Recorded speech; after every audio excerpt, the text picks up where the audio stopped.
Hello.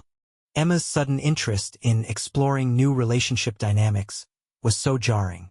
It started with casual comments about her coworker Olivia's open marriage. How mature and evolved it was. How it had strengthened their relationship. I listened but didn't think much of it, until Emma brought up the topic during our anniversary dinner at Le Bernardin. "Kyle, I've been thinking," she said, swirling her wine glass. "We're still young. Don't you ever wonder if we're missing out on experiences?" Her eyes didn't quite meet mine. The expensive seafood turned to ash in my mouth. "What kind of experiences?" "I've been reading about ethical non-monogamy," she continued, her words careful and rehearsed. "It's not about replacing what we have. It's about growing together, exploring ourselves while maintaining our primary bond." I set down my fork. "Emma, are you asking to sleep with other people? That's such a crude way to put it," she sighed, playing with her napkin. "I'm talking about opening our hearts to new possibilities, building deeper connections. We'd still be each other's primary partners." The restaurant's ambient noise faded away as I processed her words. "Is there someone specific you have in mind?" "Of course not," she replied too quickly, touching her neck, her tail when she was lying. "This is about us, about personal growth. I would never." But I already knew. The late-night yoga classes 3 times a week. The new password on her phone. The way she turned her screen away when texting. I'd ignored the signs, telling myself I was being paranoid. Now everything clicked into place with nauseating clarity. I maintained my composure through dinner, making non-committal sounds as Emma outlined her vision of our evolved relationship. Inside, I was already planning. When we got home, I kissed her cheek and said I needed time to process. She smiled, probably thinking she'd handled it perfectly, that I was considering her proposal. Instead, I waited until she fell asleep and did what I should have done weeks ago. I checked her phone. The passcode wasn't hard to guess. Her sister's birthday. What I found made my hands shake. Hundreds of messages with Ryan, going back 3 months. Pictures, hotel receipts, plans for their next meetup, scheduled for tomorrow at the Marriott downtown. The most recent message thread hit me like a physical blow. "Ryan, miss you already. Tomorrow can't come soon enough. Emma, I talked to Kyle about opening things up. He seems receptive. Soon we won't have to hide. Ryan, you're amazing. So smart about handling him. Can't wait to have you properly tomorrow. No more quickies in my office." I read everything, each message burning itself into my memory. Then I took screenshots, sending them to myself along with the hotel receipts. Evidence didn't matter much for divorce in our no-fault state, but I wanted it anyway. Finally, I slipped the ring off her finger while she slept. She'd always been a heavy sleeper, and left it on the kitchen counter. What followed was the longest night of my life. I sat in our home office, methodically working through the practical steps needed to disentangle our lives. Mortgage documents, bank statements, insurance policies. Each paper represented another shared dream now tainted by betrayal. The sunrise caught me still at my desk, surrounded by carefully organized files and a plan taking shape. Emma found her ring at 7 a.m. I heard her bare feet on the kitchen tile, followed by a sharp intake of breath. Then silence. I waited, listening to the familiar sounds of our morning routine distorted by this new reality. The coffee maker's gurgle now ominous. The shower's spray a distant static. She appeared in the office doorway still in her silk pajamas, ring clutched in her trembling hand. "Kyle, what's going on?" I looked up from my laptop where I'd been emailing our family lawyer. "I think you know. Is this about last night? I know the open marriage discussion was a shock, but..." "Stop." My voice was quieter than I expected. "I read your messages with Ryan. All of them. The hotel receipts. Everything." The color drained from her face. For a moment, I saw genuine fear in her eyes. Then her expression shifted to something calculated, practiced. "Kyle, I can explain. It's not what you think. 3 months, Emma. 3 months of lying to my face. Of coming home from your yoga classes and kissing me goodnight. Of planning hotel meetups while we watched movies together on the couch. My hands were steady as I opened the screenshots on my laptop. Would you like me to read some highlights? My personal favorite is where you tell Ryan how smart you're being about manipulating me into accepting an open marriage. She switched tactics instantly, tears welling up. I made a mistake. Terrible mistake. But we can work through this. We can get counseling, rebuild trust. Please, Kal, for years of marriage has to mean something. It meant everything to me. I stood, gathering the organized files into my briefcase. That's why I'm not going to drag this out. I've already emailed Andrew about handling the divorce. The house is in my name, so I've arranged for you to stay at the extended stay downtown. Your company card should cover it until you find something permanent. You're kicking me out? You can't do that. I have rights. Actually, I can. Check your contract at work. The one you signed last month about appropriate workplace relationships? I wonder how your board would feel about you having sex with a subordinate in your office. Those messages were pretty explicit about that. She paled again. Ryan reported directly to her. The affair would cost her job if exposed. You wouldn't. I don't want to. All I want is a clean break. Sign the papers when Andrew sends them, take your personal belongings, and we never have to interact again. Fight me on this and those messages go to HR. I thought you loved me. Her voice was small, genuine pain mixing with manipulation. I did. Completely. I moved past her toward the door, pausing to place my own ring on the desk.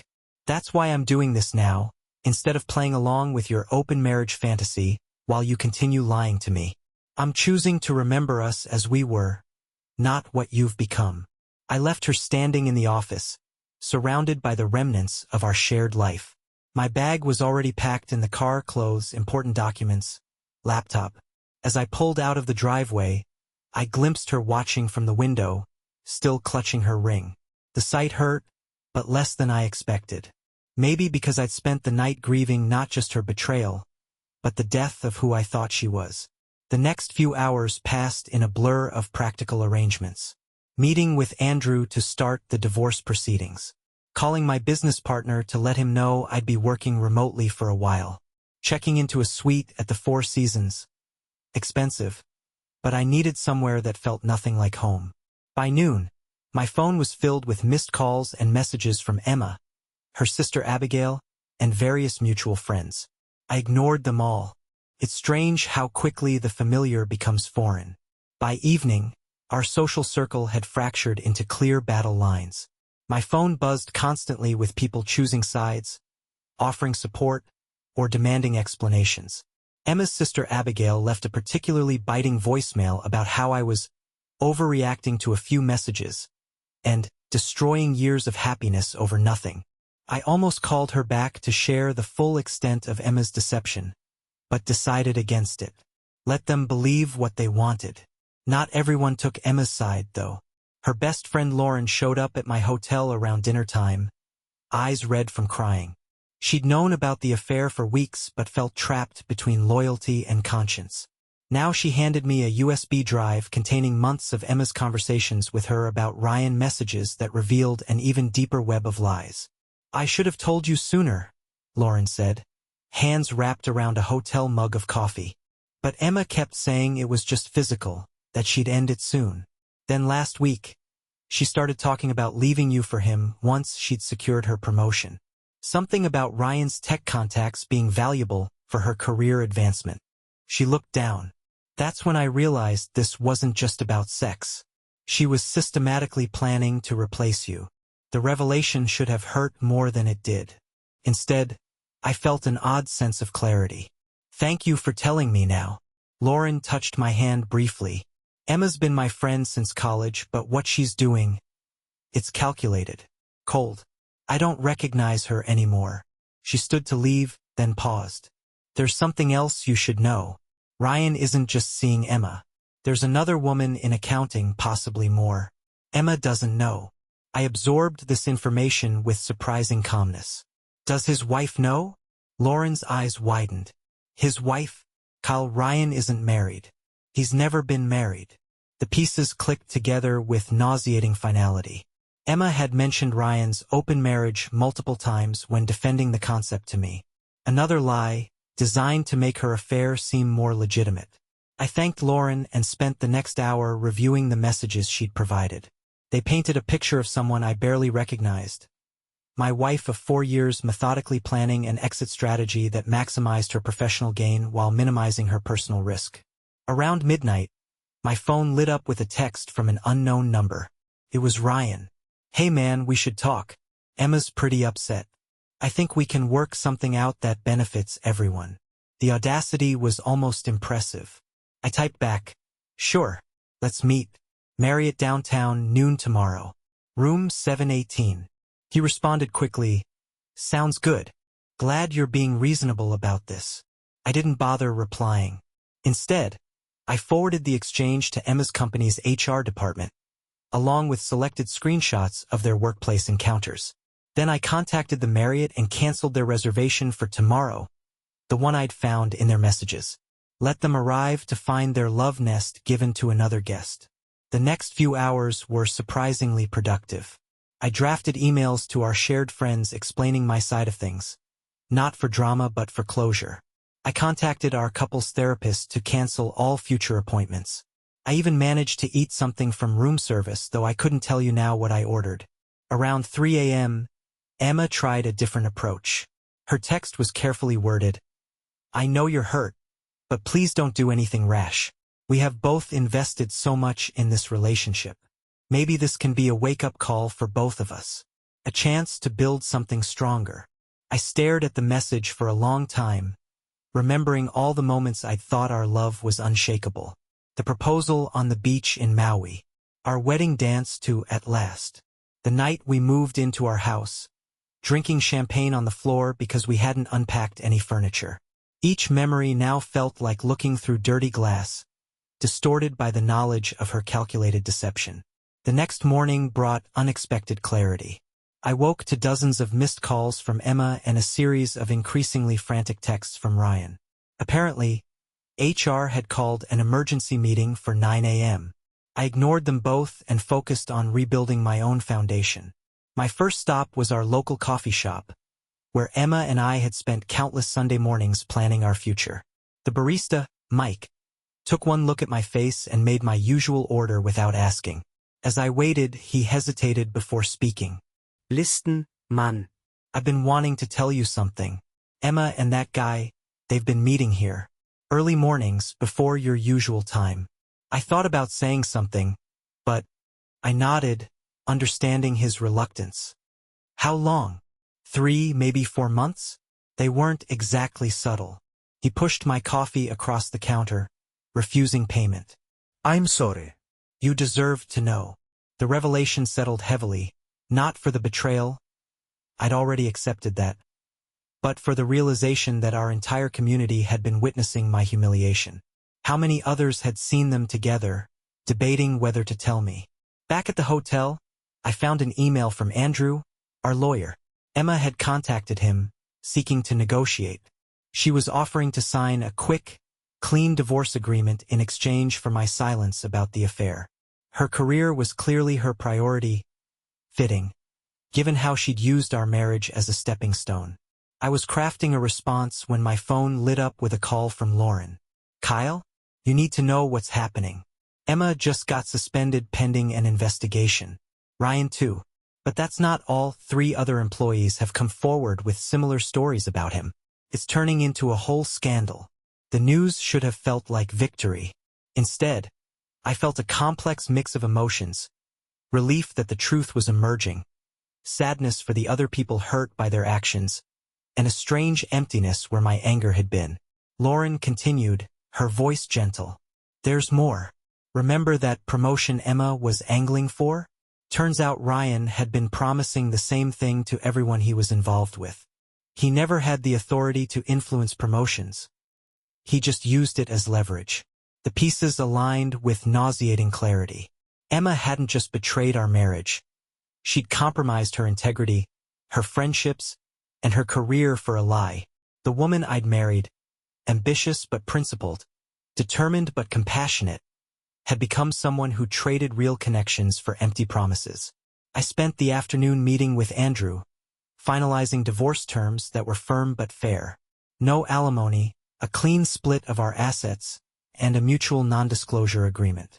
Emma's career might be damaged, but she'd recover. She was too skilled at reinvention not to. As evening approached, I received one final text from Emma. I know you think I'm horrible, but everything I did was for us. For our future. I just got lost somewhere along the way. Please, can we talk? I'll explain everything. The message sat unanswered as I watched the sunset from my hotel window. 4 years of marriage, reduced to carefully worded texts and legal documents. Yet amid the wreckage, I felt an unexpected sense of peace. Not because I'd won or because Emma was facing consequences, but because I'd remained true to myself throughout the ordeal. 2 weeks after discovering Emma's messages, I finally returned to our house, my house now. The divorce papers were signed, assets divided, and life was settling into a new rhythm. Lauren had helped pack Emma's personal belongings while I stayed at the hotel, making the transition easier for everyone. Walking through the front door felt like entering a museum of what could have been. Photos still hung on the walls, though I'd removed the most painful ones. The kitchen still held 2 of everything: mugs, plates, favorite snacks. Even the air felt weighted with memories, for years of shared life suspended in the spaces between rooms. I was sorting through mail when my phone buzzed. A message from Abigail, Emma's sister. I owe you an apology. Emma finally told me everything. I'm so sorry for what I said, for what she did. You deserved better. The message unlocked something in me.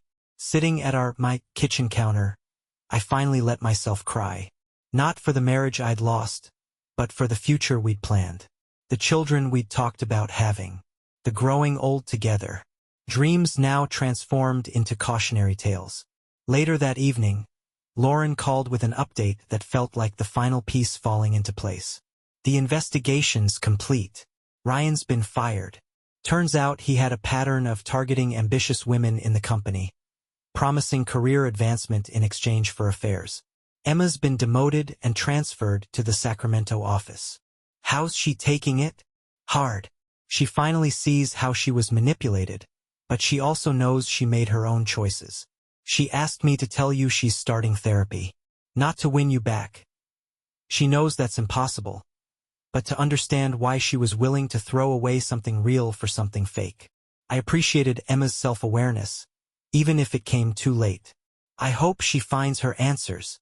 That night, I sat on our back porch, the one where we'd spent so many evenings planning our future, and read Emma's final email.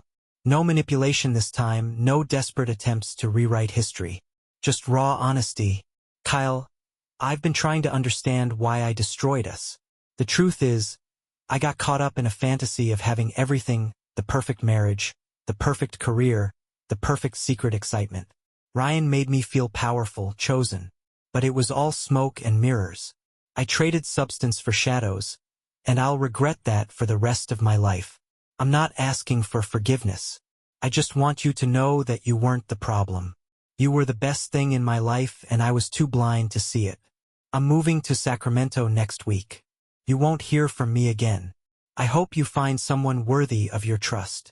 I didn't respond. Some endings don't need words. 6 months later, I ran into Lauren at our old coffee shop. We talked about healing, about rebuilding. She mentioned Emma was still in Sacramento, focusing on therapy and rebuilding her career from the ground up. Ryan had apparently moved on to another company, another set of victims. The corporate world's predators rarely change their spots. Do you ever miss her? Lauren asked carefully. I considered the question. I miss who I thought she was, the woman I married. But that person never really existed. She was just a reflection of who I wanted her to be. Lauren squeezed my hand. You're different now. Stronger. Not stronger, I corrected. Just more aware. Of red flags, of boundaries, of my own worth. As I drove home that evening, I passed the Marriott where Emma and Ryan used to meet. The sight no longer brought pain, just a quiet acknowledgement of lessons learned. Sometimes the greatest act of self-respect is walking away. Sometimes the best revenge is simply living well, free from the weight of lies and manipulation. I'd lost a marriage but found myself in the process. And in the end, that was a trade I could live with. Thank you for listening the story to the end. Write your thoughts about it in the comments and do not forget to subscribe. See you in the next videos. Bye.